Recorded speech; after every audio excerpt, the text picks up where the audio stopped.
Tell me when you're on there.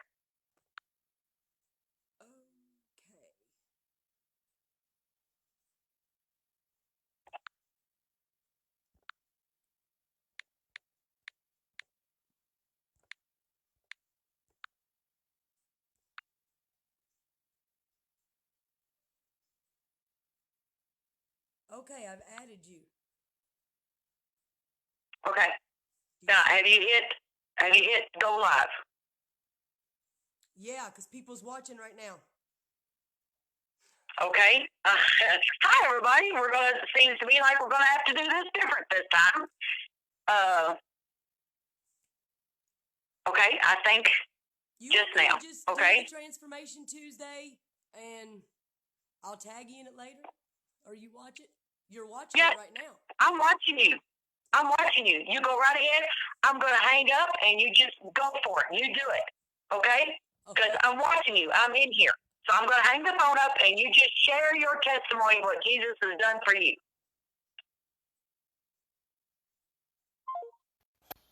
All right, guys, this is not the way we originally wanted to do our Transformation Tuesday, but Sister Judy and I are having extreme difficulty getting together to do a live video. And so I just wanted to share what God has done for me and all the many blessings that I've had in my life. And I'm going to start with the fact that, of course, as many of you know, I'm a preacher's kid. And my mother is Sister Davis, and many people have known her all these years. I was raised up in church from the time I was born. I was dragged to every church service from Sunday morning to Sunday night to Wednesday night to Friday night, every funeral for every brother's, cousin's, mother's friend I was dragged to. But it was a wonderful, wonderful upbringing, and I am blessed beyond blessed to have that. But as I continued into church, I had a lot of hard times. And at the age of 12, I was in a church service, packed. If anybody you guys know Brother Keeter, we were all there. It was a revival. Everything was beyond packed.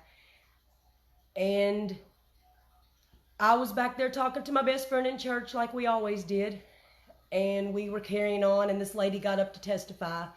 And as a kid growing up in church, if somebody got up to testify, you rolled your eyes because that meant church was going to last 25 minutes longer because they had to tell everything.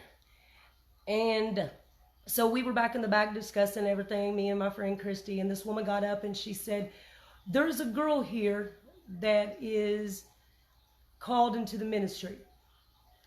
And I kind of heard it out of the corner of my eye, but I kind of ignored it. And I continued talking in church, and then she said, "This girl is going to minister the word of God."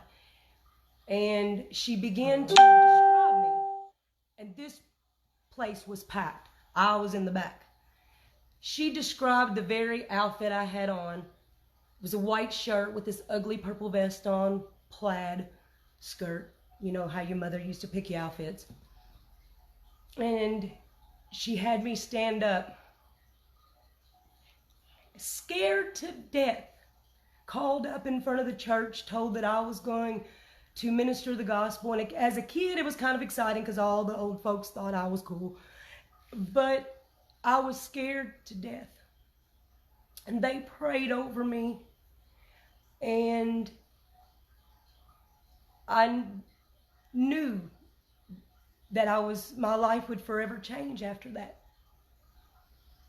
By the end of that year, I was teaching Sunday school for Sister Allison's class in North Carolina. It was the middle-aged class, the 4-year-old class. I thought I was doing something big because it was an older class. And I did a few little ministerings at church, a few ministerings at youth camp. And studying my Bible, reading my Bible, doing everything. I thought my life was going so good.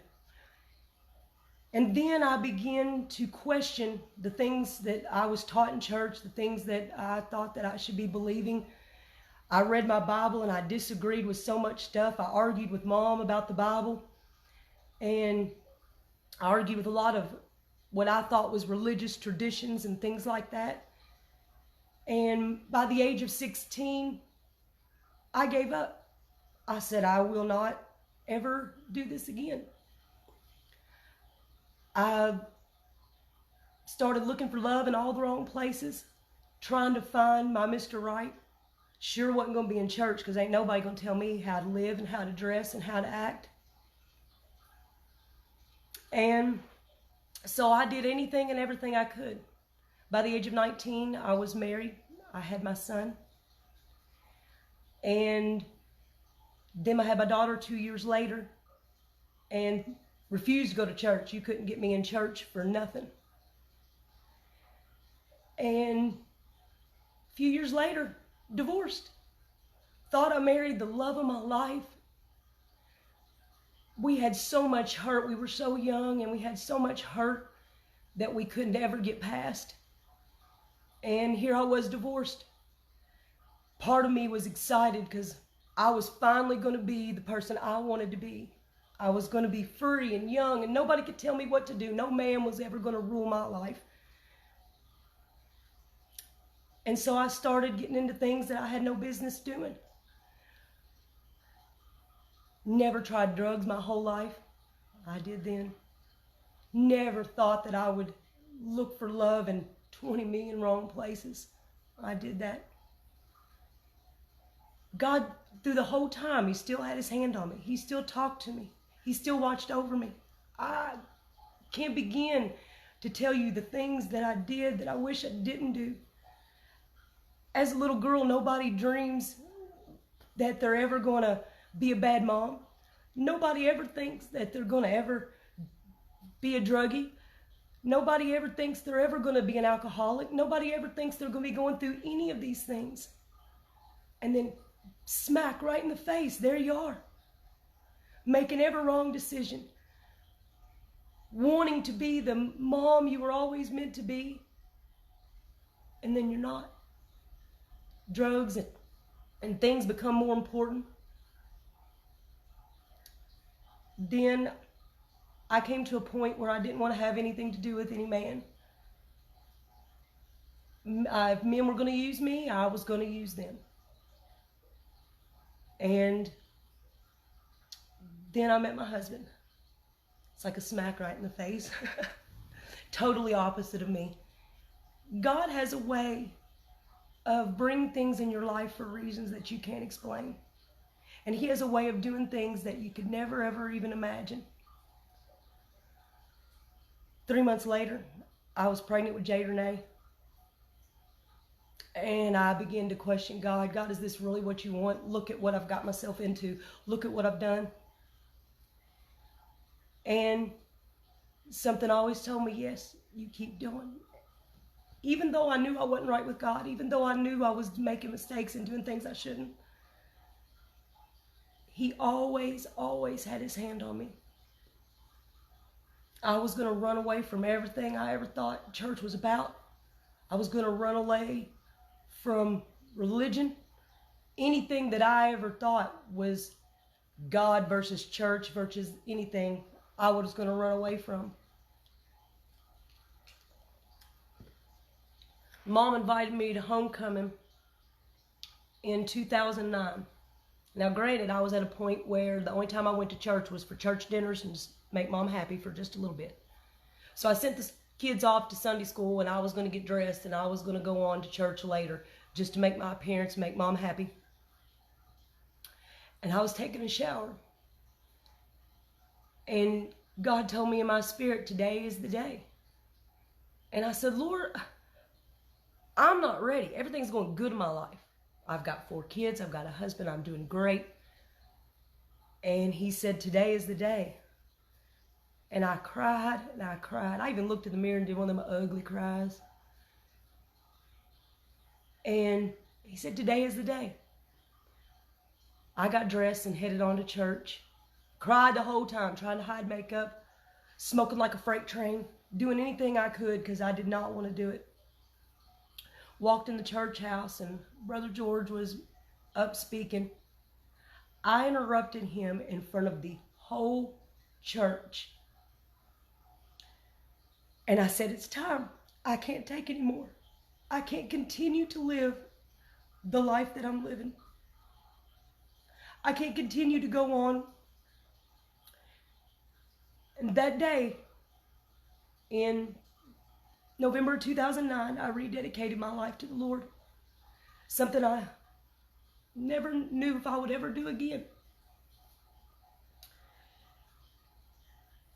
God has a way of knowing things ahead of time. He shows his love for us in ways that we can never, ever explain. 1 week later, my ex-husband's sister was found dead. Never in my life could I ever have been able to pray for my children and be there for my children. That was the first death they had ever experienced. 5 months later, my children found their daddy. He ended up dying of a brain aneurysm 3 days later. The next month, one of my mom's best friends passed away, Sister Rita. 3 months after that, my mom's other best friend, Sister Jeannie, passed away. I was trying to start nursing school, and my kids were in pain. I was in pain. We were suffering so bad. My husband tried his best to help us out the best he could, but it was just a horrible time. Then in the meantime, I was starting nursing school, dealing with all this, asking the Lord to help me. And then the devil attacked my marriage. So my marriage was going to pot. Everything was going. And I was like, Lord, why did you allow this to happen to me? Why? All at one time, this is happening to me, and I did what you told me to do. I gave my life back to you. Why are you allowing this to happen to me? But if it wasn't for God, I wouldn't have made it through those times. I wouldn't have been able to ever pray for my children, pray for my marriage, pray for my husband, pray for my own self. But I'm a stubborn child. If you want to read anything in the Bible about people arguing with God, I would be the one that they should have put in Sharon. I wanted to do whatever I wanted to do and still try to serve God at the same time. And it doesn't work like that. I argued with God for years and years on things I wanted to do and not wanting to admit the problems that I had. Not wanting to admit that I was an alcoholic. Not wanting to admit that I put everything and anything that I wanted in front of my children, in front of my husband, in front of everything. You know, things can look good on the outward appearance. You can be as sweet as sugar to everybody around you. But inside, when you're fighting those things, it's a whole different ballgame. It's a completely different ballgame. But I'm so thankful that God loves me enough to watch over me and to help me through it. Anyway, I continued to go to church every now and then, do whatever I wanted to. And this past year, Mom called me. It was one of my short days at work, and I was on my way home, and I talked to Mom every day. And she called me, and she said, I need to tell you something. Now, if my mom tells you she's got to tell you something, that means that the Lord has talked to her. I was like, oh, crap.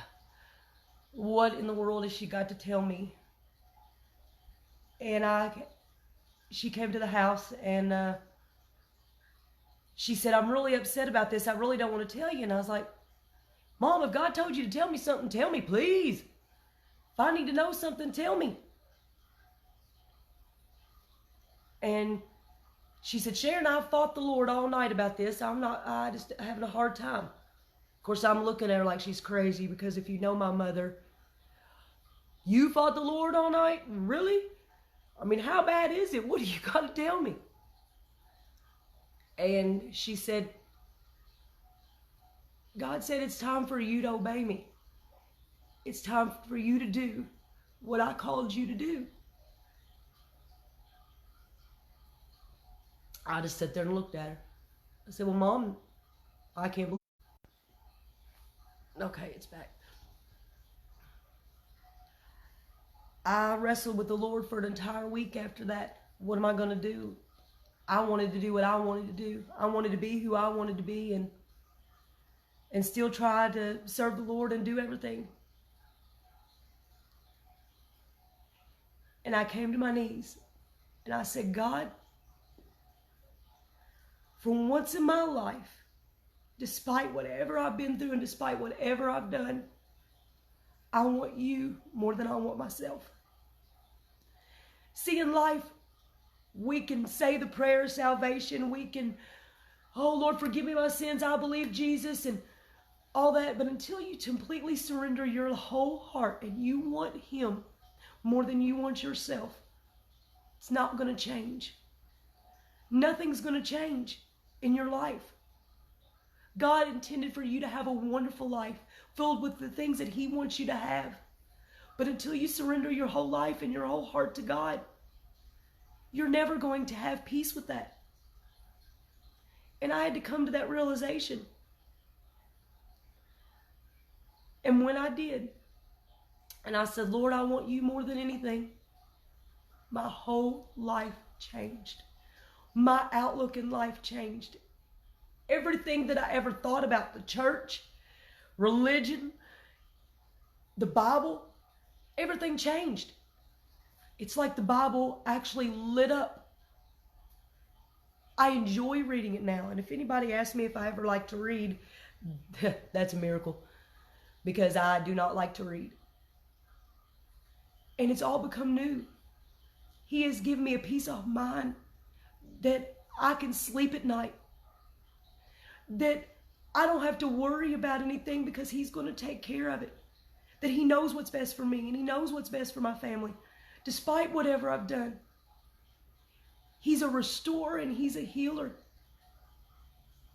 By the way, restored my marriage. I made it through nursing school. Everything that I ever wanted, He's been right there for me. I was just too dumb to see it. I mean, when we're kids, we never picture that these things are going to happen to us. We never picture that we're going to make the decisions that we do. But God knew.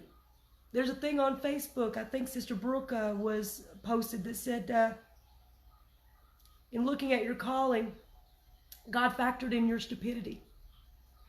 And I'm so thankful He did, because of all the things that I've done and all the things I've been through life and everything that I've thought or said, He's always been there. And now He's going to use it for His glory, that I can reach out to others and I can help anybody, that God loves you no matter what you've been through. And God will bring you out, because His love is that amazing and He is that good and He loves you that much. There is kids right now going through so much, and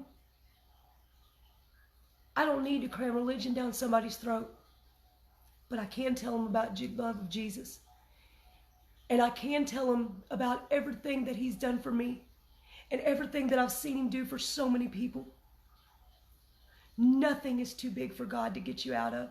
Nothing is too big for God to take care of. He's done so much in my life, and I'm so grateful for everything He's done. Could never made it without Him. Never. And now I'm able to fully lay my head down at night, knowing that no matter what happens, I'm serving the one true King. I am blessed beyond blessed. And of course, I'm very nervous doing these Transformation Tuesdays. I love talking to people one-on-one, not necessarily live. But please, anyone, if you've got these Transformation Tuesdays, please share. There are so many people that have been through so much. And we're talking suicide, people that have been in church, people that have been out of church, people that have never been to church, people that have been in drugs, people that have dealt with so many issues. They're on there telling how the Lord has helped them and how He's brought them out and how much He loves them. My job is not to cram religion down your throat. But oh, if you only knew the love Jesus has for you, and if you only knew how he wants to come into your heart and change your life, quit worrying about what you have to change and let him do the changing inside your heart. It will make the biggest difference in the world. It will change your whole outlook on life. And you can be a blessing to someone else. And that's my story. There's a lot more in between. But I am thankful that God has brought me through, and I'm thankful for everything that he's done for me. I couldn't imagine my life without him. Through all the mistakes and things that I've done, he's been right there for me. He's helped me. He's helped my children. He's helped my family. And he's brought me out. And I just want everyone to know that he can do the same for you. All you have to do is give him to your heart. Give him your heart. It's all he wants. He doesn't want you to be this perfect little person. He wants you to be who he created you to be. And who he created you to be is far more important than what others see and what you see. And I thank him every day for that. And I wish that for every one of you. To know the power, saving grace of Jesus, and to know how much he loves you and what he can do for you and how he can change your life in so many ways you can never imagine. So please get on Transformation Tuesdays. Get in touch with Sister Judy Cardoza on Facebook and watch these videos. A lot of people have went through so many things like I have, but there's a lot of people that have gone through so many things that I may not understand, but God does. And he's been out there, and he will do anything to help you. All you have to do is turn to him. I thank you guys, and I love each and every one of you. And all my wish and blessings are for you to serve the Lord. Thank you.